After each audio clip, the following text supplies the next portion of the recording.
Hello, BookTube. This is Aaron from Aaron Read a Book or Aaron Read a Book, or I should say Bonjour, BookTube, because I'm doing the tag de France.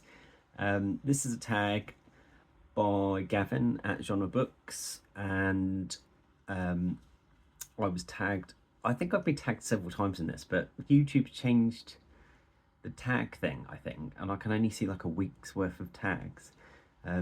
Or mentions. But I know Aaron Facer tagged me, so um, I will leave a link to Gavin's and Aaron's down below.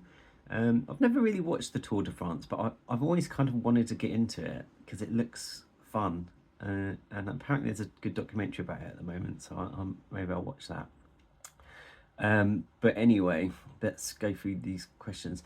I'm going to butcher these pronunciations, by the way, because I got kicked out of my French class. My French GCSE for being a very distracting person. But yes, I know Je m'appelle Aaron. That's about it. But let's give it a go. Le Grand Depart. If I had to translate that, I would go the big depart. This is a memorable preface, introduction, or opening line. I'm going to go with one that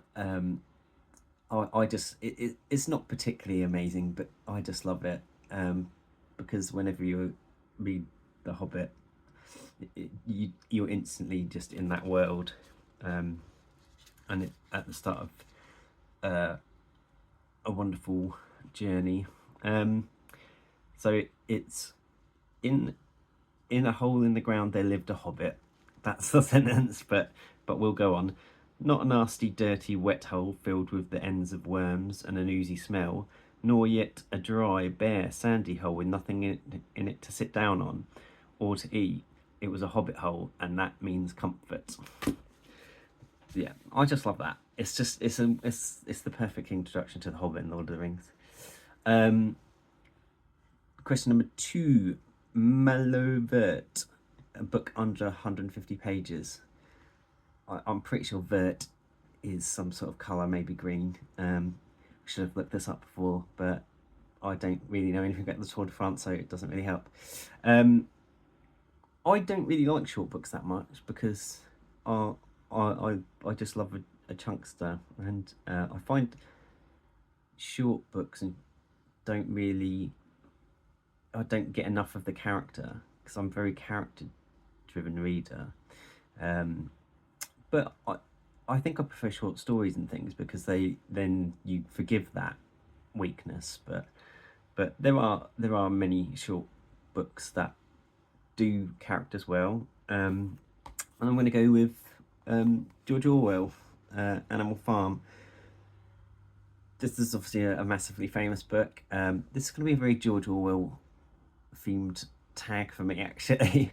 But this is about the manor farm, and the farmer. I can't remember what happens to the farmer. Maybe he dies or goes away or something. But the animals basically take over the farm. But it's really about ideology, political ideology, and how even the best of intentions can be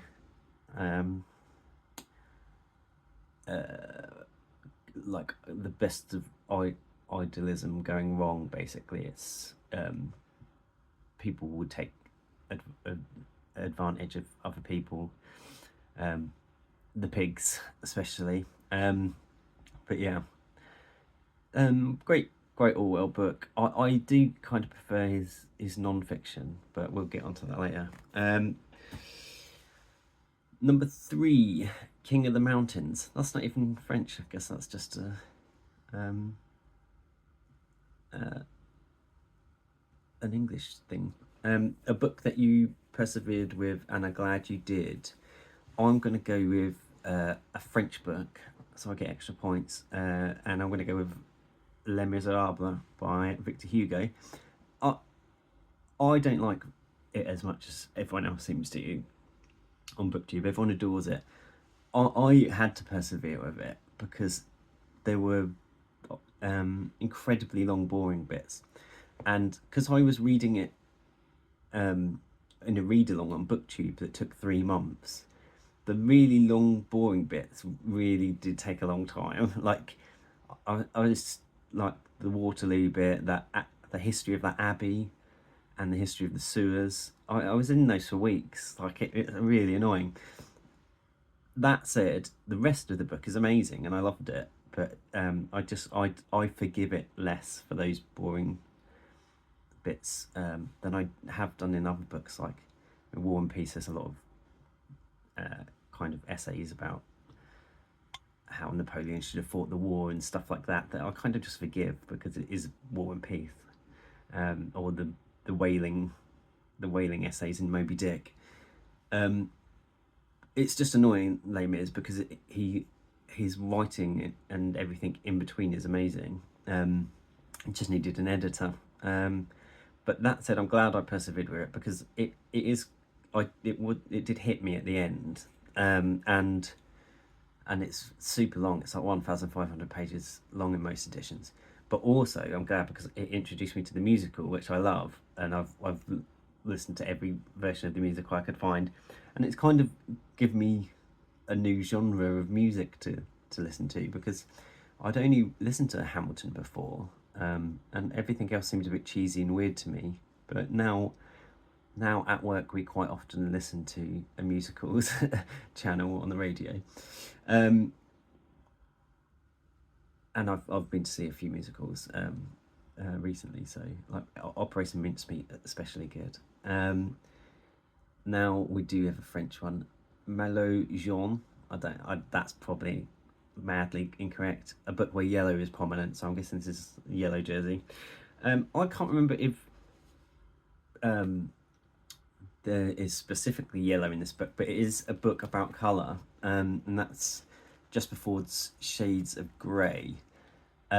This is a book where it's a world where your perception of colour defines your position in society. So the more colours you can see, the higher up in society you are, and the greys, who see in black and white basically, in shades of grey, are the lowest like strata of society, and it's about a higher colour person falling in love with a grey, and from that description you're probably thinking it sounds a bit like 1984 by George Orwell, and it is quite a bit like 1984 by George Orwell, and a bit like Brave New World as well. But Just Before it's quite a funny writer as well, so it was funny.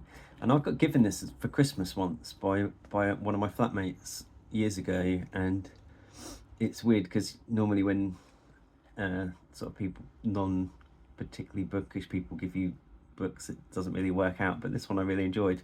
And he's done one on Jane Eyre as well, The Eyre Affair, but I've never read that, so maybe I should check more of his books out. Number 5, Lantern Rouge, a book you relate to. I'm guessing that's something to do with red. I'm going to go almost with an entire genre that I was late to, because you could, like Aaron was saying, if you go by publication date, I mean, I was late to the Iliad. That's been out for ages. But I'm gonna go with Star Trek books specifically, or just in general the idea of books about TV shows or movies, or novelizations.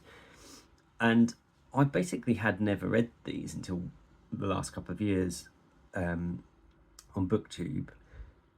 And I don't know why, really. I kind of thought they were pointless, I think, because I was like, why would I want to read about something that's on TV? But I actually like that you've already got the world built for you, and sometimes the characters you already know really well. So it allows the author to skip things in a way, so you can just enjoy them. And I really want to explore more TV show ones, but so far I'm only reading Star Trek. But I'm going to go specifically with Star Trek Destiny by David Mack, because that trilogy really it is still the best Star Trek books I've read, and they just made me realise how good it could be. Like, I think Star Trek Destiny works even if you're not a Star Trek fan, because whilst half of the plot is about the Borg invasion, the Borg are pretty easy to understand what they're about. The other half of the book is about a ship that was lost thousands of years ago, and it follows the crew of that ship through meeting this weird alien race who keep them alive for years and years and stuff. And it's just a really interesting sci-fi story. And also it has loads of different captains and stuff in it. So you a lot of the characters are like Picard, but there's also Dax and people like that. So people who span different series. So that was good. And like, I'm not huge on The Next Generation anyway, so I probably missed loads of references and stuff, but I still really loved it. Number 6, Hors, catégorie. That is the hardest book you've read or failed to read. I don't really find books hard that much. I think like classics I'm fine with, but modernism I'm not so fine with. So I remember struggling with To the Lighthouse by Virginia Woolf and other books of that, but that sort of stream of consciousness. But I think there's much harder ones, like some of the modernists, like that. The idea of reading that book, Duck's Newburyport, does not appeal to me. But I'm going to go with Gravity's Rainbow by Thomas Pynchon, because I have tried to read this about 5 times, and I always remember they're like cooking bananas at the beginning, and and that's about as far as I get. But it's weird because I did read V by Thomas Pynchon, which is another giant book he wrote, and I read that in like a week in New Zealand, I remember, but I didn't have a job and stuff, so I could concentrate quite hard on it. But this I've just never got past the beginning, and I don't particularly dislike it either. It's just quite tough Pynchon because he jumps around so much and he's got such a wide cast of characters and things. But yeah, I'll finish it one day. I might try one of his easier ones rather than that. What are we up to? Endurance, your favourite series.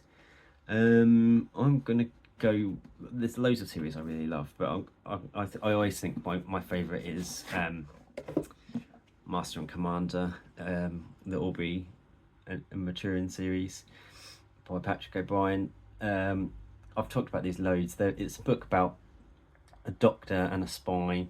They're one person. Stephen Maturin's a doctor and a spy, and he meets Jack Aubrey, who's the captain of a navy ship, and they become very good friends, and they go on adventures together.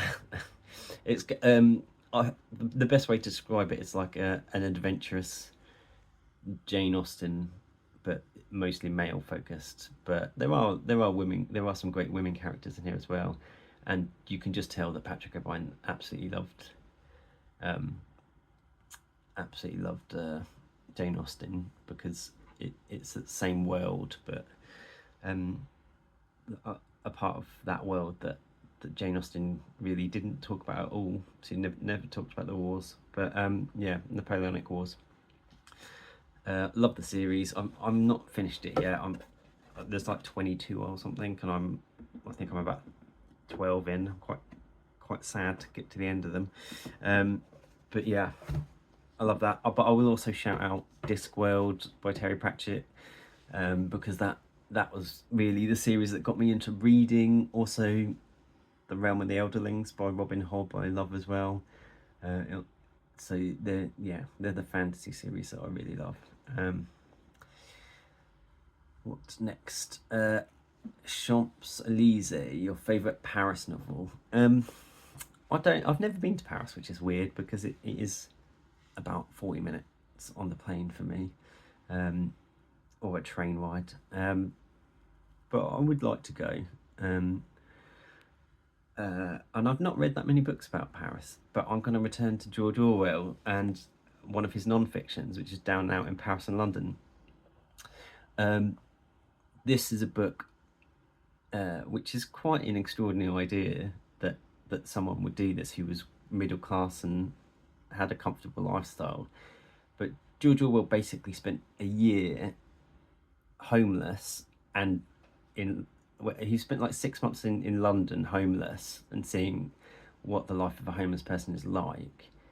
And then he spent like 6 months in Paris working as a plongeur, like a pot wash, and obviously living very, very cheaply there. And this is a very interesting sort of portrait of London and Paris that you would never, it's sort of a perspective you would never get normally, because just the idea that an author would do this is extraordinary.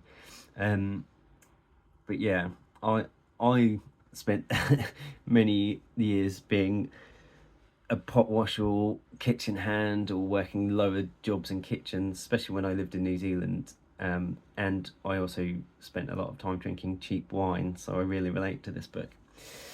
But yeah, that's all the normal tag questions. The last question, oh no, it isn't.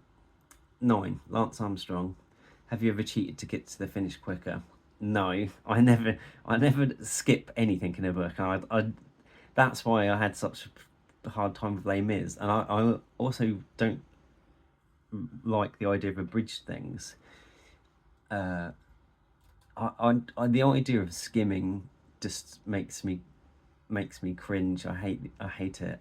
I feel like it's the same with when you watch a film and someone's looking on their phone.